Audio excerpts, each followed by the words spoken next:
Sí, en principio sí. En principio es una baja que no tenemos claro cuándo va a empezar con el grupo, o sí por lo menos cuándo puede empezar, pero no cuándo va a estar disponible para poder competir, ya que está en el tramo final de su recuperación y lo que no vamos a hacer es esforzar una semana después de haber pasado todo el calvario que ha pasado con esta lesión.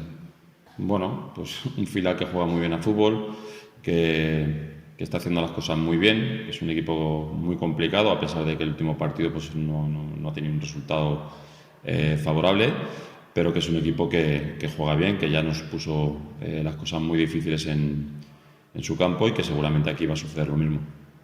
No, yo creo que hay que mirarlo como un partido que no te han salido las cosas y seguramente se han juntado muchas cosas que no te han favorecido nada. Al final creo que es el primer resultado abultado que hay en la temporada en este grupo, con lo cual estamos hablando de un grupo muy parejo y para nada que porque un día tengas un día malo, bueno, vayas a pensar que esto va a ser así todas las semanas. Creo que es un equipo que compite muy bien, que juega bien, que tiene un buen entrenador y que seguramente va a poner unas cosas muy difíciles. Si percibo un vestuario más ambicioso, el vestuario es ambicioso, es muy ambicioso. De hecho, nosotros salimos todos los partidos a ganar y cuando estamos dentro tenemos muy claro a lo que jugamos y cuál es nuestro objetivo. Otras cosas que al final puedas conseguir el resultado que uno pretende, porque al final también tienes enfrente un rival que te complica todo, ¿no? Pero el vestuario es ambicioso y ojalá la segunda vuelta seamos igual de ambiciosos que hemos sido la primera.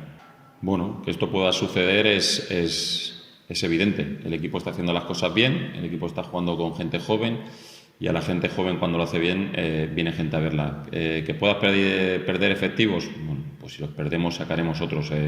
No me voy a quejar si se van, no me voy a quejar si no viene nadie. Creo que con lo que tenemos podemos tirar hacia adelante, pero sí que es cierto que todo lo que tenga que suceda cuanto antes para que el equipo tenga una estabilidad.